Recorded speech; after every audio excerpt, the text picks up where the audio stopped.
Hello folks, today I'm going to be going beyond the Hunt for the Prometheus with a new box set from Warcradle Studios for Dystopian Wars. Okay, beyond the Hunt for the Prometheus box, it's a chunky little box that has QR code to take you straight to your assembly instructions on the website. And then our contents: more dice, rulebook, campaign book and tokens, plus our two forces for the Enlightened and Commonwealth, and the new set of platforms for the campaign. So, popping it open.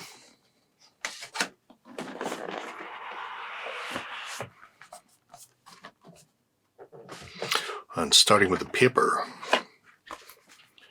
Bump, bump.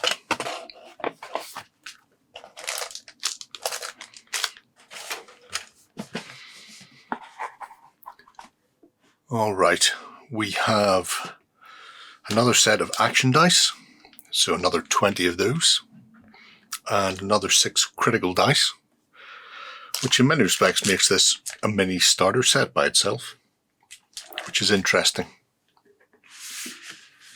We have our condition tokens and the A5 rulebook. If you've already got the Hunt for the Prometheus, you'll be aware of its work. So 140 odd pages, full rules, ready to go.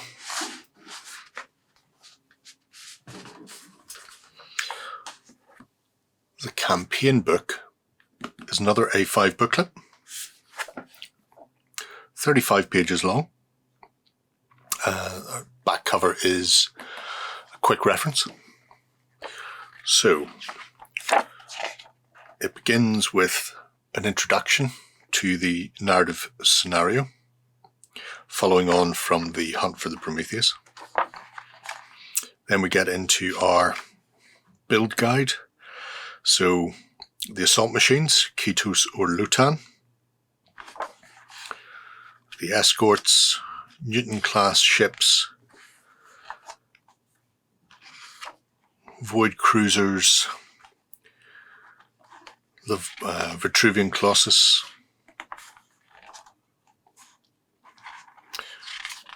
in a variety of forms as well, and finishing with the Boyar. We also have the ship cards, or the unit cards, for each of these. And presumably they are set for the campaign itself. So you can build in multiple ways. Let's have a look. It does give both automata types in there, mind you. So after the ship cards, we get a 3 scenario campaign.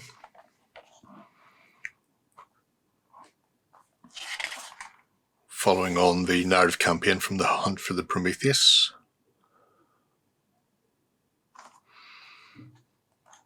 There are specific units to use in these, although I think you might be mostly okay. Things like the heavy frigates, Colossus, platforms and the like. Yeah, so if you've already got these in your fleet, then you should be able to go ahead and use those. Otherwise, you can follow the build in here for these. So, for example, the Ketos Colossus is used in this last encounter. So even you could build the Lutan, but that's their suggested build for this scenario. So that's quite nice. Let's take a look at the sprues. Okay. Starting off, we have the bases. So for our Colossus, the automata, and our SRS tokens, you get 4 SRS token bases and 2 of each of the others. You also get 6 sprues, which are 3 pairs of 2. So for our first, which is our Enlightened Advanced Squadron sprue. You'll probably have already seen this in the Hunt for the Prometheus unboxing. But here we have our Automata SRS token. So in this case, some form of cybernetically enhanced whales or dolphins. All the components there to make the variety of ship types, plus the massive exploding beast for the Automata. With all the legs. We then have our battle platform. So this is the new sprue. Again, 2 of these. Very simple construction. Most of the platform is one piece, already pre-built, and then we have these 2 hexagonal pods that can stack on top of this, or presumably stack higher themselves. We have guardrails, gantry crane, some little additional cranes for moving stuff around, a set of gun battery turrets, and then our legs / railings. We also have a big debris field and a minefield as well. And here's where our legs go in underneath. It's a really nice piece of kit. And then finishing off, we have 2 of the colossal sprues. So the Marina Vitruvian Colossal. And on the second sprue side, we also have the Boyars. Again, nice level of detail on these. Big Russian star on the front. And all our weapon options there. Railguns, batteries, long-range cannons and rockets, possibly. We shall see. I'll have to have a wee look when I come to assemble them.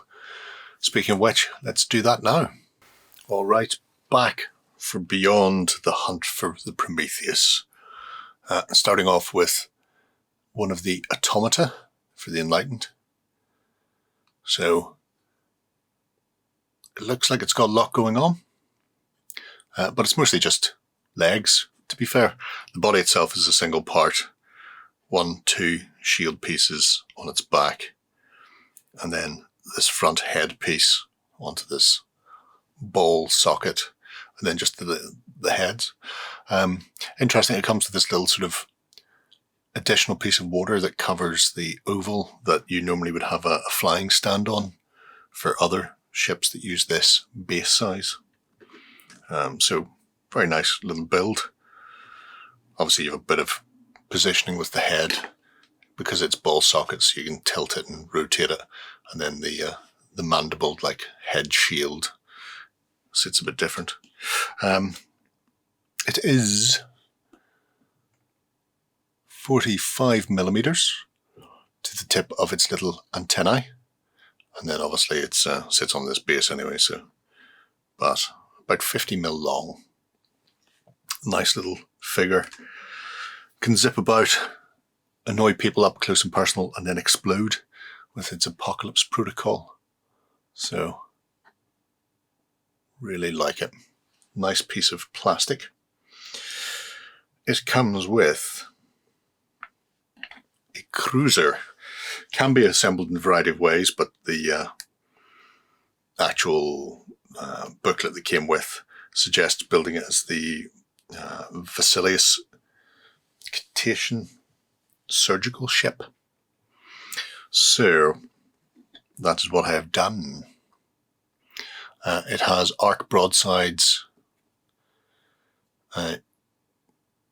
arc gun on a turret, so aft port starboard, and then at the front it has this surgical area with crane, as you can see there, the little crane sticking out, and that is so it can launch cyborg orca SRS tokens at people, which is one way of doing it, I suppose.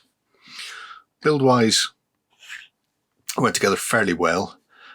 This bridge section, it suggests putting these two side pieces on and then building this and inserting it. But there are some, you might be able to see one there. Whoosh. So there are a set of ridges so that you can get this accurately into place. I would actually suggest, as you can see, I've glue everywhere there because it sort of came apart as I was attempting to push it between those because the fit is very tight. And if these are already in, like they were for me, it caused me issues trying to get those down. So I would build the front section, put it into place, and then this last back piece just slides straight down here and meets these sections. So I would not build it as one. I would build it as a sub-assembly, so front and top, and then once it's in situ, attach the back and away you go. There's also a little hovercraft escort as well. You can see there, zipping along on the crest of a wave. So, nice little token. For the Commonwealth, there is a Colossi. This gentleman is the Kostroma Vitruvian Colossus. Again, good build, multiple pieces, multiple pieces. So things like the back here, engines, hafts, these smokestack are all in separate pieces. So 1, 2, 3, 4, 5, 6 pieces there to cover over the back. But it comes together very well and easily fits together. The big diving like bell helmet on it with the huge Soviet star. Well, actually it wouldn't be Soviet. Commonwealth star on the front, and this huge gun axe, because if you're going to build a Colossus, build one with a massive gun axe. So yeah, bit of posability in it. Ball socket joints on the shoulders, hinged elbow, hinged wrist, and the same over here. Ball socket elbow is hinged. This front arc claw can only sit one way, so there's no pivoting there, but it means you've got some options. And again, the turrets on the shoulders, so posability is there. Shoulders, you may notice they're not even. I couldn't see, there is a locking, there's like might be able to see it under there. There's two little lugs. They don't fit onto the shoulders, or the shoulders don't fit onto those, rather. There's all this detail on the front. I ended up just kind of gluing them on. They are not even, and that upsets me. So I don't know if there was a better way of lining those up to get them where they need to be. However, what is done is done. He is a monumental 52 to the top of his little head vents. Nice bit of kit, and he is accompanied by a second one of him, plus 2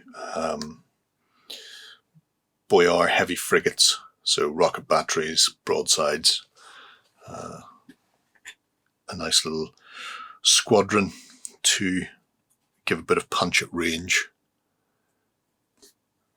So yeah, that's all the Commonwealth pieces for the Hunt for the Prometheus. The new and exciting pieces though. So the 2 sprues allow you to build, really allows you to build somewhere between 2, I say that, somewhere between 1 and 6 platforms. So you have 10 long legs, you have 10 short legs. You can see they barely come across. But then these can be built in a variety of ways. So you've got the main battle platform itself can be 2 level, either or. You will need to put 4 legs on these larger sections to leave you with 6 for the hexagonal sections. So you will end up with 2 short-legged, 2 long-legged, and it's up to you whether you choose to do them as the same types being short-legged or the same types being long-legged. I chose to alternate them, so you've a bit of a change between them. There's also this little tower / gantry / derrick, which comes with a little hole in the center surrounded by 4 holes. You'll see this pattern repeated in many places. So here on this large circular section in the center, you can see it again. There are several additional landing pads, and they fit those pieces. And all of this is very modular. You don't have to attach any of it permanently. The legs I did glue on, but once those legs are on, the rest you can sort of pop in and pop out. You'll see there are recessed holes all the way around, which means you can then just go ahead and attach those permanently or have them covered up. Entirely up to you. This can sit by itself. You could put another landing pad on it. You can put a little generator on top. You can put a crane on top because there's a whole host of cranes as well. But then those cranes can also fit into these little sort of cogged sections. So you can press fit those into there. He said, not press fitting it in very well. Or you can glue them in. So, and even these cranes come with alternate versions. So there's 2 hooks, but then there are also 2 that are delivering sort of fuel lines, either loading or unloading. So you can have a variety of those. Another nice little thing is this sort of tall gantry. It can be inserted into here, and when you've got the long leg version on, it actually sits flush. Or you can leave it open and pop a crane there, or you can cover it up with a spare one of these and have this completely separate. All of those are viable. And then you also get guns. So if you're using this as the objective in the actual book, you can go nuts. Or these can be used as battle platforms for the various factions. If you want to run the Belfast for the Crown, which just amuses me no end, you can do that.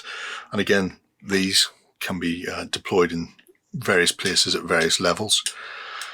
So an awful lot of options available, which means you don't have to build 2 platforms the same. There's just a ton of detail throughout these. So really nice models, whether you're using them for your fleet or you're using them for objectives. They are about 100 mil long and roughly 70 mil wide at the largest points.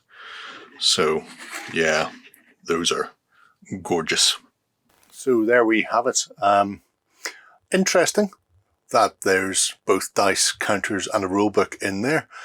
In many respects, even though it's an addition to the Hunt for the Prometheus box set, you could view it as a mini starter in and of itself.